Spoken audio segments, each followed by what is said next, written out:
तो दिल्ली पहुंचे मल्लिकार्जुन खड़गे का शानदार स्वागत हुआ है। सीधा रुख करते हैं मेरे सहयोगी ऋषिकेश का, जो इस वक्त खड़गे आवास के बाहर ही मौजूद हैं। ऋषिकेश, आपसे जानना चाहूंगा, लोग ये उम्मीद कर रहे थे कि जब तक मुख्यमंत्री के नाम की घोषणा नहीं हो जाती मल्लिकार्जुन खड़गे कर्नाटक में ही रहें, लेकिन अब वो दिल्ली लौट आए हैं। दिल्ली में क्या भूमिका रहेगी खड़गे की, यहां से इस वापसी को क्या माना जाए?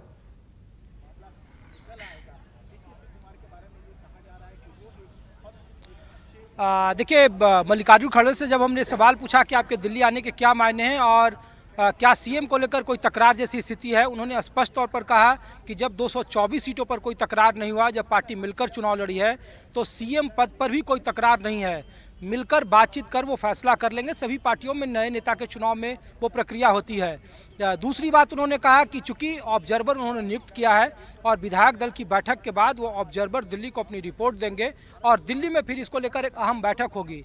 ये बैठक हो सकता है कि आज देर रात हो सकता है कि ये बैठक कल बुलाई जाए, जिसमें प्रियंका गांधी के रहने की संभावना है, राहुल गांधी होंगे और कांग्रेस के जो स्टीयरिंग कमेटी या जो वरिष्ठ टीम है दिल्ली की, वो तमाम लोग वहाँ पे बैठेगी। ऑब्जर्वर विधायकों के मन का हाल बताएंगे कि किनके पक्ष में क्या है और कौन विधायक दल का नेता के लिए किसके पक्ष में विधायक हैं। ये बातें बिल्कुल स्पष्ट और वो कांग्रेस की प्रक्रिया भी है। लेकिन जो सूत्र जानकारी दे रहे हैं रवि, उसके मुताबिक ये तय हो गया है कि हिमाचल जैसे फार्मूले पर ही ऑब्जर्वर अपनी रिपोर्ट देंगे दिल्ली को और दिल्ली उस पर मिलकर तय करेगी। और फिर जो हमारी सूचना उसके मुताबिक हो सकता है कि कल शाम तक फिर मल्लिकार्जुन खड़गे वापस चले जाएं बेंगलोर और वहाँ ऐलान में या उनके शपथ ग्रहण समारोह तक वो वहीं रहे, सिर्फ ये मैसेज देने के लिए कि विधायक दल की बैठक में कांग्रेस का राष्ट्रीय अध्यक्ष जो उसी राज्य से आता है वहाँ पे मौजूद नहीं है। किसी तरीके का कोई अनट्रांसपेरेंसी नहीं है, पारदर्शी तरीके से विधायक 135 विधायक है, वो मिलकर तय करेंगे कि उनके विधायक दल का नेता कौन होगा। इसलिए 3 ऑब्जर्वर की नियुक्ति की गई है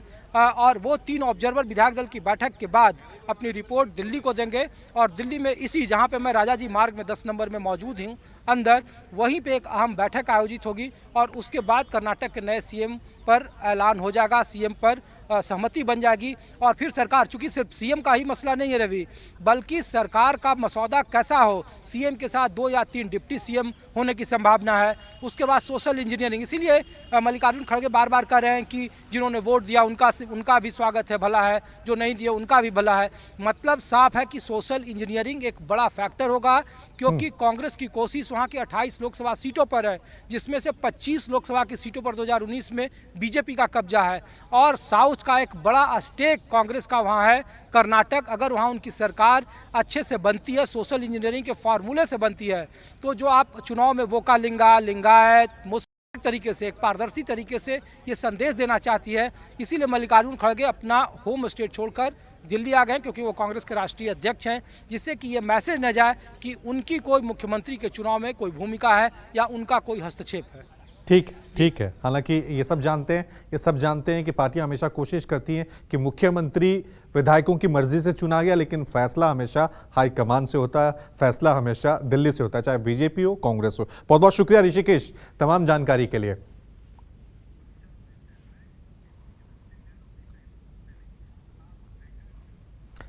कर्नाटक में कमल खिलाने की खातिर पीएम मोदी समेत बीजेपी के तमाम आला नेताओं की पलटन ने दिन रात पसीना बहाया, लेकिन परिवर्तन की ऐसी लहर बही कि दक्षिण भारत में बीजेपी का इकलौता किला ढह गया। कांग्रेस ने न सिर्फ कर्नाटक में बीजेपी को पटकनी दी, बल्कि प्रचंड जीत से इतिहास रच दिया। जीत से गदगद कांग्रेसियों ने बीजेपी को आईना दिखाया और यह दावा किया कि कर्नाटक में मोहब्बत की जीत हुई है और नफरत की दुकान बंद हो गई है।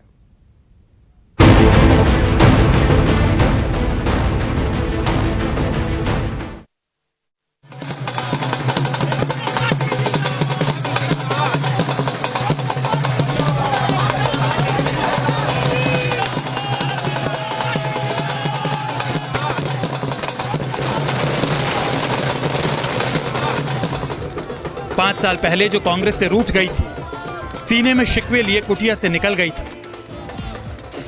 सत्ता की उस दुल्हन को बीजेपी का बंगला रास नहीं आया। डबल इंजन का दम घोटू धुआं बर्दाश्त से बाहर हो गया। अचानक एक दिन उसे कांग्रेस की मोहब्बत याद आई। मौका मिलते ही वो दीवार फांद गए, दौड़ती हुई कांग्रेस की बाहों में समा गई।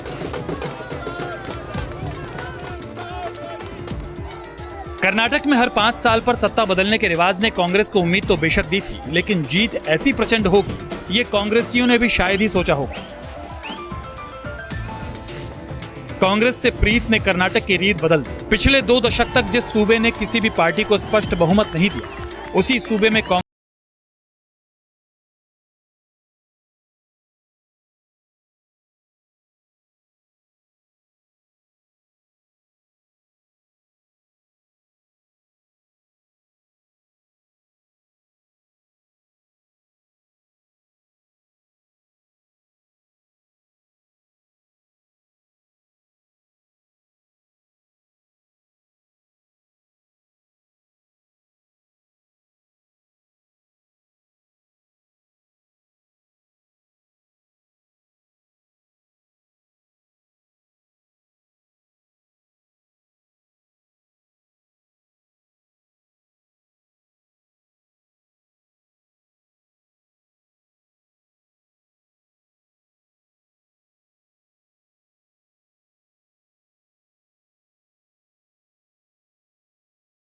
दोपहर से शाम हो गई, लेकिन बीजेपी की उदासी नहीं गई।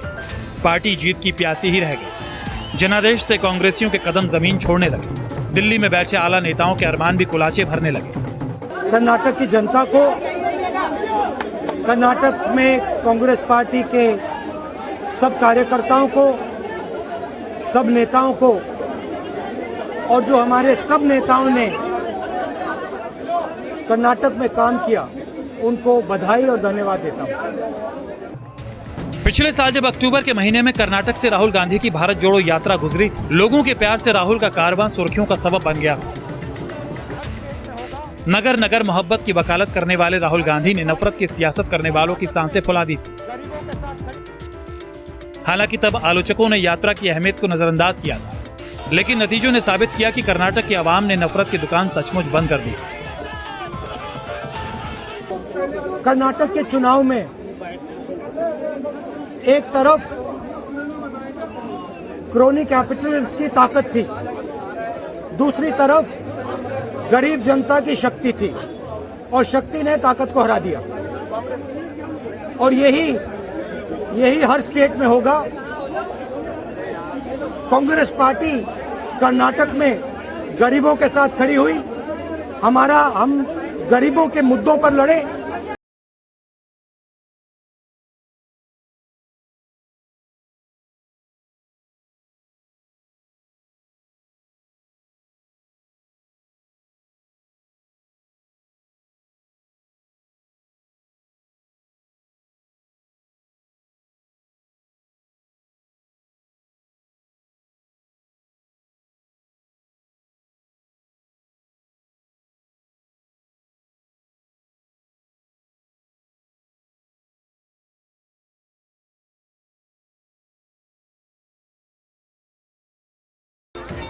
शायद जनता को कांग्रेस की गारंटियों पर एतबार हो, कांग्रेस की गारंटियों से प्यार हो गया।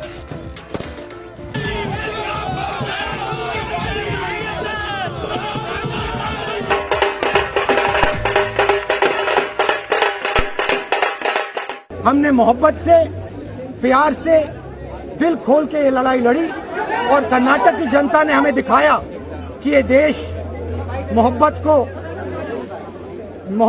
इस देश को अच्छी लगती है। कर्नाटक में नफरत की बाजार बंद हुई है, मोहब्बत की दुकानें खुली हैं। बीजेपी शुरुआत से आखिर तक कर्नाटक के चुनावी समर को राष्ट्रीय मुद्दों की तरफ खींचने की कोशिश करती रही, आतंकवाद और धर्म की तरफ मोड़ती रही, लेकिन कांग्रेस लगातार महंगाई और रोजगार के सवाल उछालती रही, गरीबों के लिए गारंटियां गिनाती रही।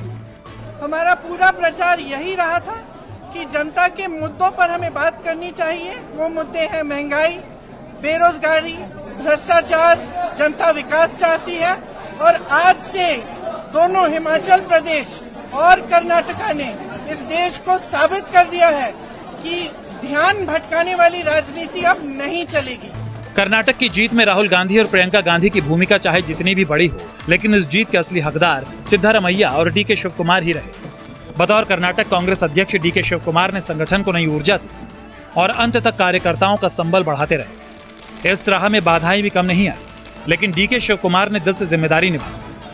I assured Srimati Sonia Gandhi, Rahul Gandhi, and Priyanka Gandhi. And Mr. Mallikarjun Kharge, that I will deliver Karnataka to their fold. Karnataka में कांग्रेस की जीत पार्टी के हर कार्यकर्ता की जीत है, जिसमें डीके शिव कुमार और सिद्धारमैया की मेहनत से इतर कांग्रेस अध्यक्ष मल्लिकार्जुन खड़गे के तजुर्बे का भी असर है, जो न सिर्फ कर्नाटक की मिट्टी के लाल हैं, बल्कि कर्नाटक में कांग्रेस के सबसे लोकप्रिय नेताओं में भी शुमार है। जीत के बाद मीडिया से मुखातिब खड़गे की खुशी छिपाए न छिपी कर्नाटक से खास लगाव का सबूत भी मिल गया। मैं गुजरात का सुपुत्र हूँ, मैं भूमि पुत्र हूँ, मैं गुजराती हूँ। मुझे आप नीचे नहीं दिखाना चाहिए। मुझे वोट देकर देश में, दिल्ली में मैं लोगों को, जनता को अपनी सूरत बताऊं, ऐसा आप करना चाहिए ಅಂತ ಹೇಳಿದ್ರು। ನಾನು ಹೇಳಿದೆ ನಾನು ಇಲ್ಲಿನ ಭೂಮಿ ಪುತ್ರ, ನೀನು ಗುಜರಾತ್ ಭೂಮಿ ಪುತ್ರ, ನಾನು ಕರ್ನಾಟಕ ಭೂಮಿ ಪುತ್ರ। कर्नाटक में कांग्रेस की प्रचंड जीत के बाद सबसे बड़ा सवाल यही है कि सूबे में सत्ता की कमान किसके हाथ जाएगी। मुख्यमंत्री की कुर्सी सूबे के कांग्रेस कप्तान डीके शिव कुमार को सौंपी जाएगी या फिर पूर्व मुख्यमंत्री सिद्धारमैया की बारी आएगी। जीत इतनी बड़ी होगी, इसकी कल्पना तो शायद आप लोगों ने भी नहीं की होगी। नहीं, कल्पना तो थी हम लोगों के लिए, जब भारतीय जनता पार्टी के लोग स्थानीय इकाई के लोगों को बाहर करके, जो विश्वगुरु, होम मिनिस्टर, बीजेपी के राष्ट्रीय अध्यक्ष आके इधर कैंपेन कर रहा है, इसके मतलब कर्नाटक में कोई हमारा स्वाभिमान नहीं है क्या? क्वेश्चन ऑफ सेल्फ रेस्पेक्ट, ये सब हमारे लोगों को बाहर करके, कर्नाटक के लोगों को बाहर करके ये लोग गुजरात मॉडल और यूपी मॉडल करने आ रहा है, तो कर्नाटक के लोग थोड़ी छोड़ देंगे। तो ये मतलब एक अस्मिता की लड़ाई हो गई। अस्मिता की लड़ाई हुआ, अस्मिता की लड़ाई आगे भी रहेगा, क्योंकि जैसा डिस्ट्रिक्ट का नेता भी ऐसा कैंपेन नहीं करता, ऐसा विश्वगुरु आके कैंपेन किया। कर्नाटक की जीत कांग्रेस के लिए सिर्फ एक सूबे की जीत भर नहीं, बल्कि ये आने वाले विधानसभा चुनावों में कांग्रेस की जीत की भी उम्मीद है। इसी साल के आखिर में मध्य प्रदेश, छत्तीसगढ़ और राजस्थान के चुनाव होने हैं, जहां कांग्रेस अब नई ऊर्जा के साथ उतर सकती है। कर्नाटक की जनता ने दक्षिण भारत में बीजेपी के इकलौते किले को ढहा दिया है। विपक्षी दलों को 2024 के लिए गोलबंद करने में जुटी पार्टी को इस जीत ने और ताकत बख्श दी। लाल किले की लड़ाई के लिए अंगड़ाई भर रही कांग्रेस को नए जोश से लैस कर दिया है। संजीव त्रिवेदी के साथ केजी श्रीवत्सव, बेंगलुरु, न्यूज़ 24।